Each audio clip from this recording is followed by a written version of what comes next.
still parked at the Husky, Dryden, Ontario, Canada. And just noticed this cute sign over here.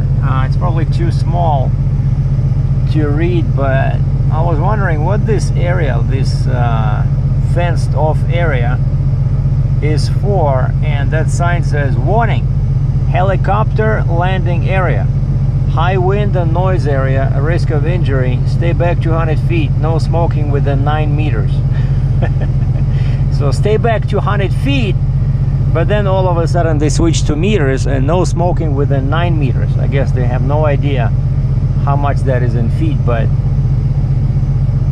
helicopter landing area, that's the hotel, not the hospital.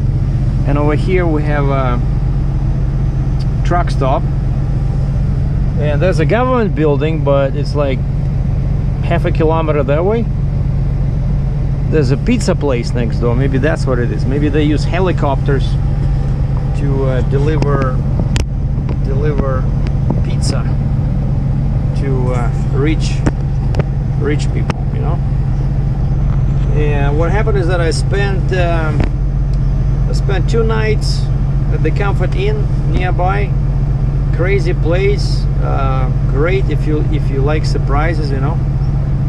I'll tell you a little quick story. So I checked in through Priceline, you know, did it online. I show up there, and yeah, I see a confirmation saying that my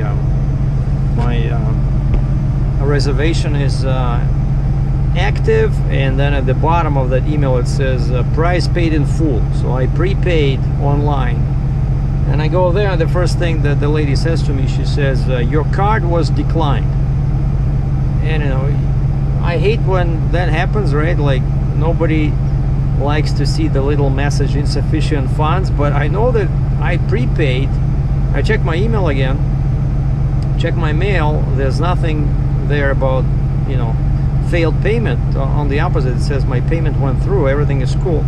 Turns out this lady has no idea what she's talking about, and she's not talking about my card, she's talking about the card from Priceline. So it turns out the way they pay each other is just they use credit cards, you know. And so Priceline has a credit card on file with these guys, and once there is a reservation, the hotel goes into that file and they find the card that they have to charge, and they try to charge that card. And that's what she meant. She says, is this your MasterCard ending in this number? I said, no, I don't even have a MasterCard. Oh, well, oh, it's okay, it's Priceline. Like, she was constantly confused between my card and that card. I said, hey, I want to can I show you the email? You see, it says paid, reservation is done. Like, that's between you and Priceline. Or you have to call them. So I have to call Priceline because the hotel cannot take money from the account. Anyway, so I did call that, and they put me on hold, and I hear the phone ringing. So now they're talking directly to the lady behind the counter. We're not gonna say any bad things about her, but I had some sarcastic remarks involving IQ, but we're gonna skip that. And anyway, so it turns out there was some mismatch about the currency, Canadian versus US. Like, Priceline thought it was US currency, even though when I booked it I said Canadian dollars. I always change. That's the thing you have to watch for on this Priceline. You always have to check the currency. Like, top right corner of the screen, there's a currency. If I'm in Canada, of course I switch to Canadian. And actually I found it's cheaper for me to use Canadian dollars even when I'm in US. Sometimes I get better deals, you know. I guess they're thinking it's you know, traveler coming from a different country. I don't know, but I always use Canadian dollars. But anyway, so she checks me in. I drop my bags in there, and I decide to go for a walk. And my key works, everything's fine. I come back, there's like a frantic note on the door, even though she asked me for my cell phone number. So she has my cell number, but she ran probably like a kilometer, because that hotel is so huge, you know, and there's no direct route from the front counter to the room. She put me in the very back. Anyway, the note says, Mr. Drachev, this room is occupied until Wednesday, we're gonna move you to 205. This was room 203. And I try to open the door, my key does not work. Like, what? So I call her on my cell, and I have food, you know. I just stopped by McDonald's because it was a weekend. I decided to have some bad food, which now I allow myself only on the weekends. And I said, I have all these bags here, and I said, my luggage is inside. Like, I didn't see anything there. It was clean, it was empty. And I say, my key does not work. So what, you want me to walk 10 miles again to your counter? And she said, okay, I'll bring it over to you. And so I waited there, and she brought me the new key, and we opened the door, and I said, see, like, that's my stuff. There was nobody here. And she's like, oh, the guy or the girl before my shift, she didn't check them out properly. Hold on one second, my phone is ringing. Oh boy, that was a cool call. I don't even remember how I found this guy, but we talked last year, and now he has something out of Western Canada where I need to use the Jeep, you know. And I'm sitting there, the Jeep is ready, the Stinger is ready, but they want the sales tax up front, right?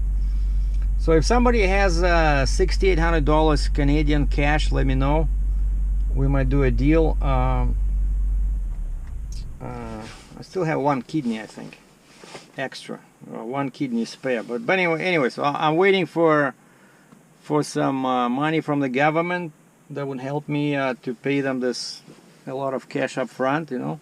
Because like the payment itself, the monthly payment, it's pretty affordable. But this stupid idea where you have to pay, you know, 13% up front, and what happens is, like, I think I mentioned this before, basically the way it works in Canada, right, in Ontario, it's everything has 13% tax unless it's a leasing, but this is finance. I don't know why we went with financing. So the difference is that this will be my Jeep, like my name will be on the title, as you guys in America say, but in Canada it's called registration or ownership. So my name will be listed as owner, whereas when it's a lease, the financial company name shows as owner, and my name shows only in the plate portion. So I only own the plate. But in this case, Sergey Dracha will be the happy owner of both the Jeep and the plate. Like we have, it's a double-sided piece of paper. And because of that, whenever you have financing, you always have to prepay the HST, harmonized sales tax, which is a lot of money, 13%. And let's say when you buy a truck, that's why lots of people just do leasing, because with leasing you only pay HST, the sales tax, on the down payment. So let's say for the truck, I think I give them what, like $10,000, and I only had to give them $1,300, which is 13%, right? So you only pay sales tax on the down payment with the leasing, and that's why it's so much easier for everybody, you know. But when you're buying stuff and it's financing, you have to pay the entire thing up front. So in this case, I think it was like 50 grand Canadian, and that's what it is. It's like $1,600, and I said, hey, I have to wait a couple of weeks, you know.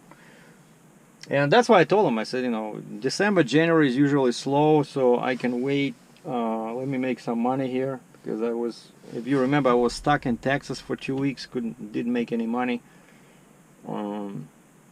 So now sitting here, yeah, and this guy basically has a load in Western Canada, about 1,000 miles away, and I want that load, but it's about 79,000 pounds, which means that you need to have at least 7 axles, and not the type that I have, but 7 axles with a Jeep, you know. So basically you need a regular 3-axle truck, single axle Jeep, and 3-axle trailer. And of course I was thinking I would use the Jeep. And so for me, if we reach, like this guy, we just talked, and he says give me 24 hours. He's talking to other guys, he just wants to find, you know, the good rate. And but he says if we agree, he says, I can give you money up front so that you can pay for the Jeep. You know, I described the situation to him. I said, hey, if you pay me up front, I'll just go 1,000 miles back to Toronto, because from here it's 1,000 miles back to Toronto, even though this is still Ontario, but it's so vast, you know.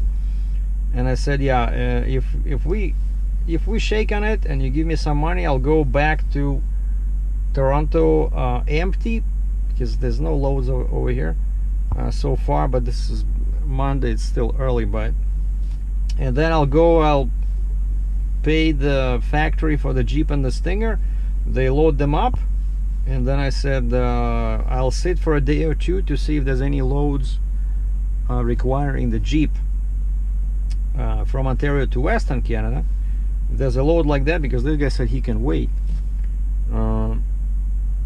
If there's no loads, I'll just go empty, but it's 2,000 miles, but so it's a lot of empty miles. But I told the guy, I said, for me the priority is to just get the Jeep and Stinger right from the plant, and then I can start rolling. So 2K, you know, probably it's like, I don't know, 5-6 miles per gallon, you know, I can deal with that, like empty.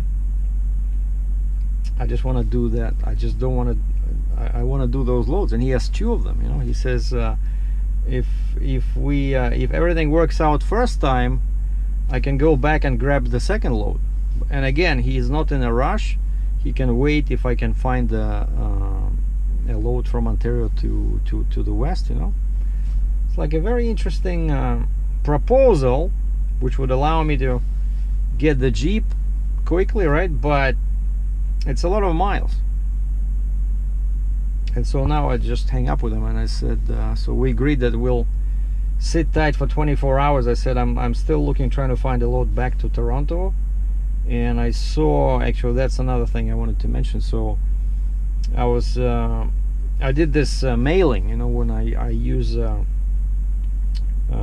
website to send out kind of like a news release, right, like a bulletin to all the brokers I work with so far. I said, you know, RGN available, right? I put a picture, I put in a nice picture of my truck, and actually this picture I took it from I climbed over there and I took a picture, and I liked how the truck looked. Now this reefer is parked next to me, but it was pretty cold over the weekend, but now it's only -3. I think it's like 28, 27 F, you know. So the sun is shining, blue sky, beautiful weather, you know, like mild frost. But anyway, so I send out this news release, so to speak, right? RGN available in Dryden, Ontario. And I said I can dead head to US, because the US border is not too far away. So maybe somebody has like, I'm about 4 hours away, I think, from Fargo, you know. So if I cross the border, I'm in Minnesota, because that's how far I am in Ontario. And so I was also checking the load board to see if maybe somebody has something in Minnesota, you know, like Minneapolis, or maybe Fargo, North Dakota, stuff like that. So it's kind of tricky. So there's lots of opportunities to find a load out of here. So I can, but of course, again, I cannot do loads inside US. So I can either go empty, let's say Fargo, and then grab a load going to Ontario, or I can find a load from here, like somebody had a load in Fort Francis, which is just south of me in Ontario, 2 hours south. And there was a load going to, I forgot, like Baltimore or something. A guy was talking to me. He says he has a machine, they need to ship it to the nearest port, and he was saying Thunder Bay. I said, Thunder Bay? I never heard of a port in Thunder Bay. I said, maybe you want to go to Baltimore. Like, the guy says they sold this machine to somebody in Africa.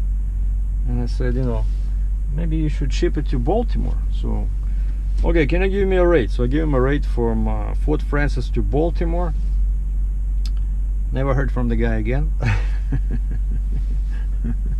But that's what's happening. Yeah, so I don't want to drive empty unless I unless I reach a deal with this guy where he prepays me. He says he'll prepay me for the first load out of Western Canada.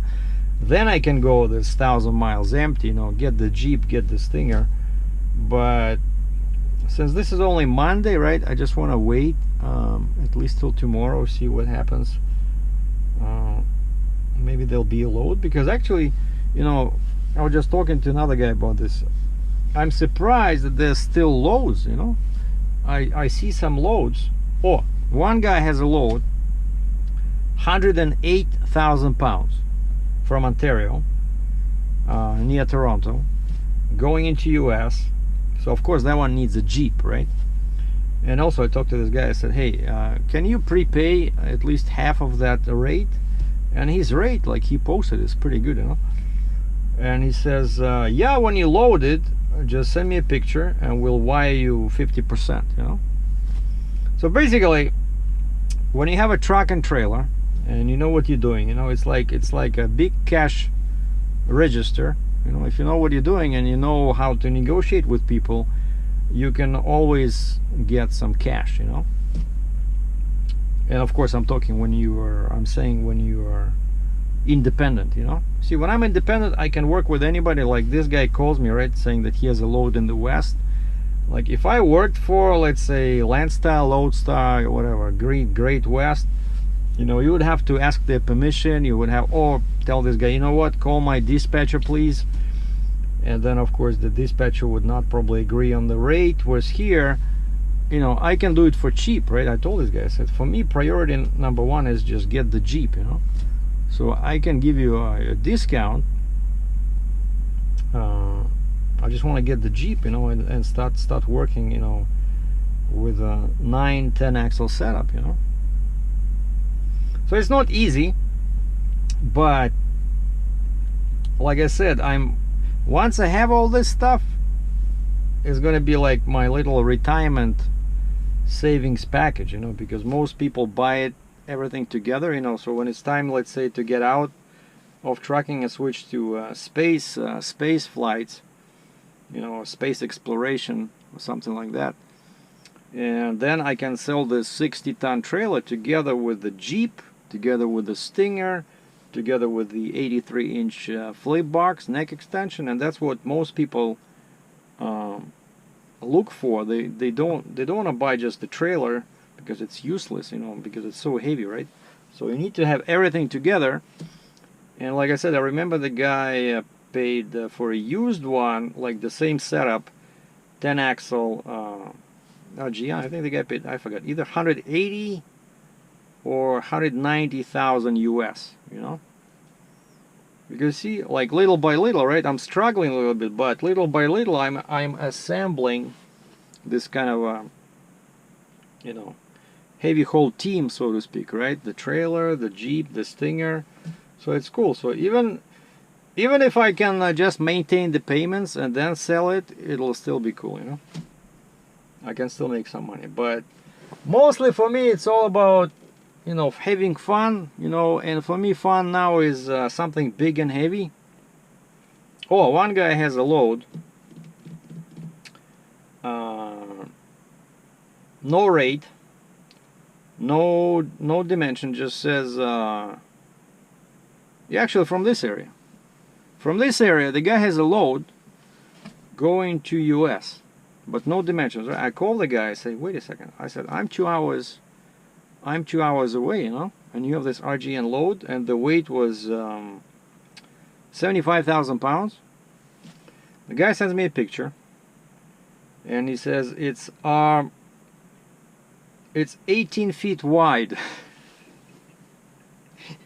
said, you crazy, 18 feet wide. I said, do you have any idea how long the permits will take? And so basically it's stupid, you know. They give, and but the rate was pretty good. He gave me the rate and he says we'll pay for police on top of that. Like you need a police escort, you just send us the invoice, we'll reimburse you, which means that I would have to pay for all cops up front, you know. On a load like this, 18 feet wide, that can be like 10 grand that you have to pay up front, and only then they will reimburse you. And plus Again, this load is here nearby here, but permits will take, you know, because there might be some route surveys required, because it's not tall. I think it's about, I don't know, 10 feet tall, but it's 18 feet wide, and because of that it's gonna be tricky getting permits, right? And so I will have to sit here for 2-3 weeks making no money, and then I'll have to spend up front probably 5-10 grand on police escorts, you know. And that's the quickest way to go broke, I think, you know. Like, you cannot sit that long, especially when you are near a helicopter landing area. That's kind of dangerous, you know. You don't want to do that. Well, it's already 3 o'clock.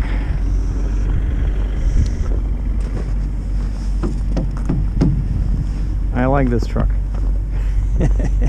Huge. Well, I had a lunch. I spent quite some time on the load board. I just want to go for a walk. Maybe go again to a hotel, because yeah, the guy with the Alberta load, right, he says give me 24 hours and then we'll know what we're doing, like if he's using my truck or not. And it's funny, there was a lot of people here on the weekend, but 3 o'clock on Monday we have 4 trucks in there, and we have this guy over here, and that's it. All people pretty much except Captain Sergey found the loads. And this place, Best Western, I just checked, still 155 Canadian per night, because it's considered a 3-star hotel. So, but it's a bit cold, but you know, the nice sky, you see no snow. Not bad. There's a guy with a kettle hauler.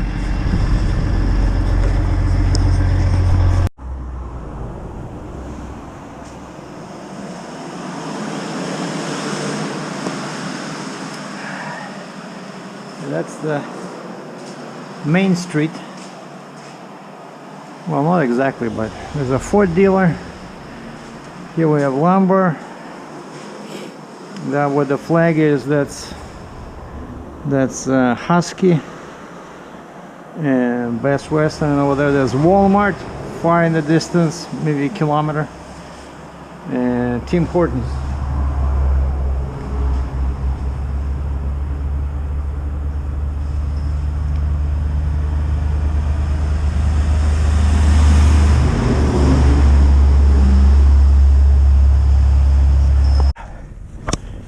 We are at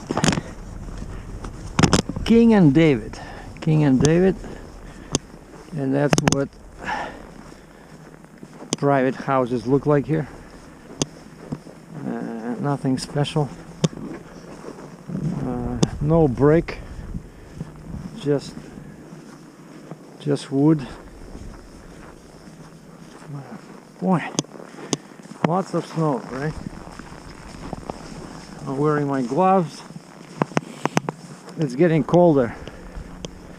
So during the day it was -3, but now it feels like it's at least -6, -7.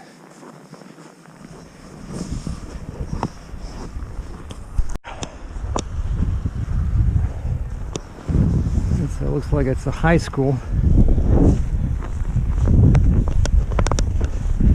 And I took a taxi cab, and it was a regular van with a, you know, front wheel drive, and I said, how are you driving on this? Because I'm curious. I said, I have a Dodge Challenger at home. And she says, no issues, we just use winter tires, you know. See, like here, taxi cab, regular Honda minivan,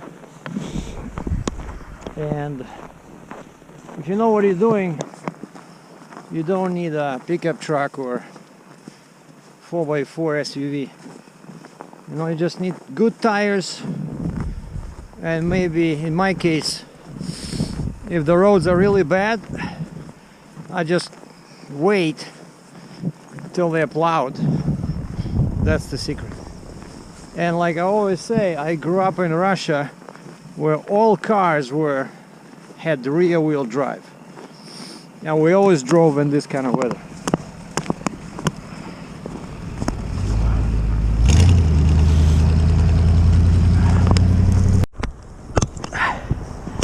Now this is the trickiest part of my trip, but they have a sidewalk here.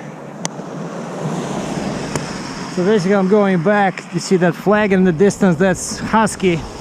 So I did a big circle and I'm coming back to Highway 1117. So it pretty much is basically because of the railroad line. Either you cross it over there, over a pedestrian bridge. Over here you have this bridge.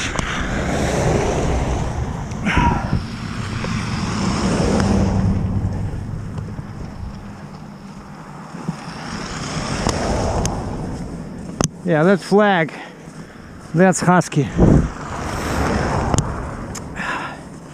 And that's my hotel, Comfort Inn, where I was this weekend.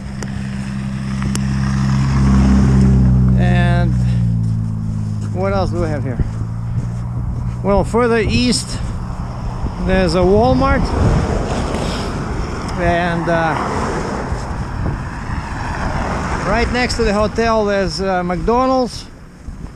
Like, I don't eat that stuff on the weekend, but I was there this morning, you know, working my load board using the Wi-Fi.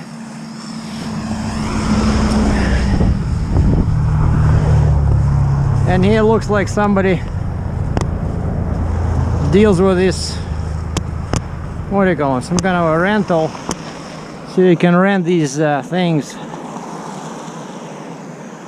Actually, I saw this guy with that name. He was cleaning the sidewalk using a small bobcat. Oh, check this out, heavy haul, Tiger Cat 6-axle rig. In the distance, crossing on Highway 1117, and those are made in Brantford, Ontario. Brantford, Ontario.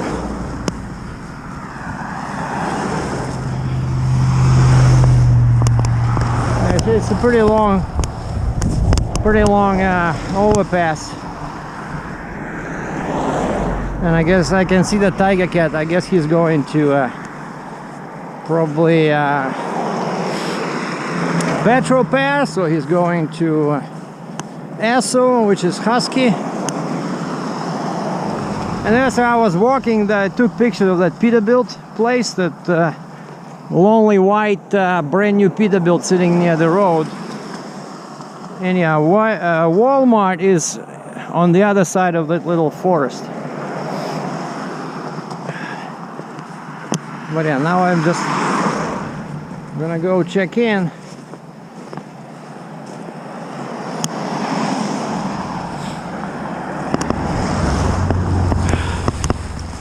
And I hope they don't tell me again that my card was declined.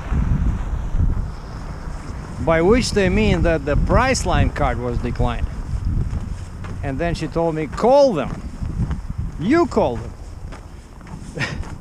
You try to take money from them. They already took money from me, right? Why do I have to call them? My payment was covered in full. Yeah, that's my window was over here on the second floor, and I was watching this bobcat guy. There was a lot of snow over the weekend here. He was cleaning this area. Here we have a Ram, probably 4x4 with a ATV in the back. Yeah, sorry for this little clicking noise. That's the camera is a bit loose inside the housing because it's I lost my original housing for the GoPro, so now I got one from Amazon and they all suck. They don't fit very well. All right, here it is. Let's go find out Captain Sergey's destiny. Was my card declined or not? Like things are much better this time because now we have different management over here and everything checked out. Payments were taken, security deposits were secured, and I said don't give me the same room because AC was very noisy in that room. It woke me in the middle of the night, and they said really? Maybe we should have our maintenance guy check it. I said yeah, you better. Yeah, so she gave me a room on the same floor, but I said hopefully it's not that noisy, and she says yeah, if it's noisy let us know, we'll move you. Okay, cool. Now check this out. This is a nice area for a small picnic, and I wonder why there's no people, right? Look, just you can see some birds were a bit interested in this little setup, but the area is available, no picnickers. Anyway, let me just go grab a sandwich for the night, and then I'm gonna call it a night. But again, I'm using a smart technique. You know, I buy a burger and then I just throw out the bread and I just eat the meat. My window overlooks that overpass that I took. I was walking from there, and you see maybe the sign in the distance says to Highway 17 west east. And so that's Highway 17, which also is Highway 11. And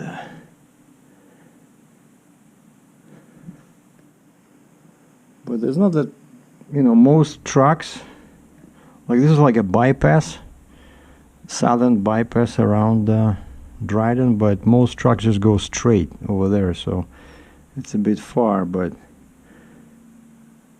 maybe I'll see something in the morning.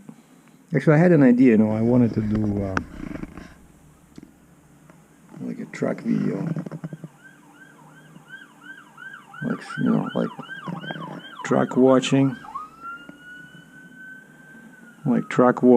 in Dryden, Ontario. But then, yeah, again, you see, none of those guys are turning, so they're all going straight towards Husky. So over here, mostly it's all either light trucks like this one or cars and pickup trucks. So not much to show. And just one guy walking, all covered from head to toe. Yeah, I'm telling you, towards evening it becomes like really, you know, frosty. Well, that's it. We're gonna shut down this blockbuster here, and hopefully something will come up tomorrow, or at least tomorrow I will know about this potential Calgary load, because I would really love to do that, you know. I would just bounce, as they say, bounce just 1,000 miles back to Toronto, grab my Jeep and then bounce to Calgary and do that nice load. But if that happens, I'll try to find a load, at least a cheap load, you know, something goes to, I don't know, Saskatchewan, Alberta. You never know, somebody might be shipping something. So thanks for watching. Take care, stay tuned, more to follow.